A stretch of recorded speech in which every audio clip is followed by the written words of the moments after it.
دراصل انہوں نے ساری لائف جو تھی اپنی وہ بالکل اکیلے ہی گزاری. ٹھیک ہے, وہ امریکہ میں تھے جب US میں, تو وہ وہاں پہ بھی اکیلے ہی رہتے تھے. ٹھیک ہے, اور ہم اتنے ظاہر سی بات ہے اتنے زیادہ ہم ویل سیٹل نہیں ہیں, ہمارے اتنے وسائل نہیں تھے, تو اس وجہ سے وہ ہمارے ساتھ نہیں رہتے تھے. ہم انشاءاللہ ان کو لے جائیں گے اور تدفین انشاءاللہ ہم کراچی میں ہی کریں گے. السلام علیکم ناظرین, پاکستان اسپیشل کے ساتھ آپ کا میزبان حیدر علی حاضر خدمت. ناظرین, میرے ساتھ ماجد جہانگیر صاحب کی بڑی بیٹی موجود ہیں, ان سے ہم بات کریں گے. یہ اسپیشلی کراچی سے لاہور آج آئی ہیں, اپنے والد صاحب کی ڈیڈ باڈی کو ریسیو کرنے آئی ہیں. ان سے ہم بات کرتے ہیں کہ ماجد جہانگیر صاحب اتنی دکھی حالت میں انتقال ہوا ان کا, وہ یہی کہتے گئے کہ میرا کوئی آگے پیچھے نہیں ہے اور میری کوئی اولاد بھی نہیں ہے. تو آخر یہ بیٹی تھی, یہ ان کے پاس کیوں نہیں آئی, یا والد صاحب ان کے پاس کیوں نہیں گئے؟ السلام علیکم. وعلیکم السلام. اچھا, جیسے کہ وہ کہتے ہیں کہ میری کوئی اولاد نہیں ہے, کوئی یعنی کہ آگے پیچھے نہیں ہے, وہ کیوں کہتے تھے ایسے؟ دراصل انہوں نے ساری لائف جو تھی اپنی وہ بالکل اکیلے ہی گزاری. ٹھیک ہے, وہ امریکہ میں تھے جب US میں, تو وہ وہاں پہ بھی اکیلے ہی رہتے تھے, تو اس وجہ سے وہ ان کو ایک عادت تھی اکیلے رہنے کی. ٹھیک ہے, تو وہ یہاں پہ بھی جب آئے, جب یہاں شفٹ ہو گئے لاہور میں بحریہ میں, تو یہاں بھی وہ اکیلے ہی جو تھا وہ اسٹرگل کر رہے تھے, اکیلے ہی رہ رہے تھے. تو بس ہمارا زیادہ نہیں تھا ان سے لنک, ہم زیادہ تر اپنی مدر کے ساتھ ہی رہے ہیں, تو اس وجہ سے ساری وجوہات تھیں. دیکھیں, وہ لوگوں سے امداد مانگتے رہے ہیں اور ہمسایوں کے ساتھ باتیں کر کے ان سے کھانا کھاتے رہے ہیں, تو بچوں کے ہوتے ہوئے اس طرح کی لائف گزارنا.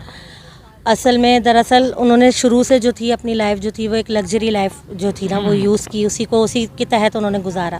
ٹھیک ہے, اور ہم اتنے ظاہر سی بات ہے اتنے زیادہ ہم ویل سیٹل نہیں ہیں, ہمارے اتنے وسائل نہیں تھے, تو اس وجہ سے وہ ہمارے ساتھ نہیں رہتے تھے. ٹھیک ہے, اور وہ ہم سے ملتے بھی اسی وجہ سے نہیں تھے کہ اگر میں میڈیا میں یہ بات شو کر دوں گا کہ میری اولاد ہے, میرے بیٹے ہیں, تو یہ کہ پھر میری جو ہے ہیلپ نہیں ہوگی اور کوئی مجھے پوچھے گا نہیں. تو یہی ساری وجوہات تھیں جن کی وجہ سے وہ ہم سے نہیں ملتے تھے, اور وہ نہیں چاہتے تھے کہ ہم ان سے ملیں. کیا وہ کراچی سے لاہور کیوں آئے تھے؟ کیا کوئی ناراضگی تھی آپ سے؟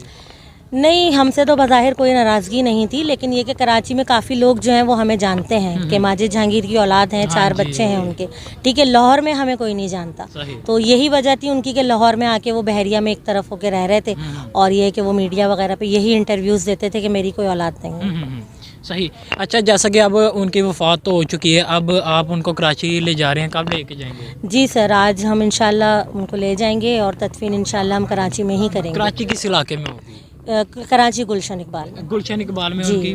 اچھا, کوئی حکومتی نمائندہ اور کوئی شوبز انڈسٹری, کافی لوگ جیسے آپ کہہ رہی ہیں لگژری لائف گزار رہے تھے, تو کسی نے پوچھا انہیں؟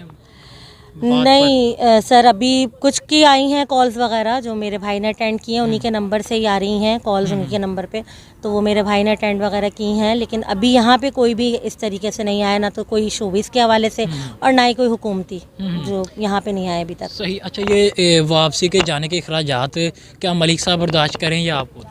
سر, ابھی اس حوالے سے تو میں ابھی کچھ بھی نہیں کہہ سکتی ہوں, کیونکہ ابھی تو ہمارا پروسیس میں ہی چل رہا ہے سارے معاملات. ٹھیک ہے, جو سیٹل ہوتا ہے تو پھر وہ میں آپ کو. چلو, انشاءاللہ ہماری دعا ہے کہ ماجد جہانگیر صاحب کو اللہ تعالیٰ مغفرت فرمائے ان کی, اور آسانیاں پیدا فرمائے ان بچوں کے لیے جو ان کے بچے ہیں یہاں پر ان کی ڈیڈ باڈی کو ریسیو کرنے آئے ہیں. اسی کے ساتھ مجھے میری ٹیم کو دیجیے اجازت. اللہ حافظ.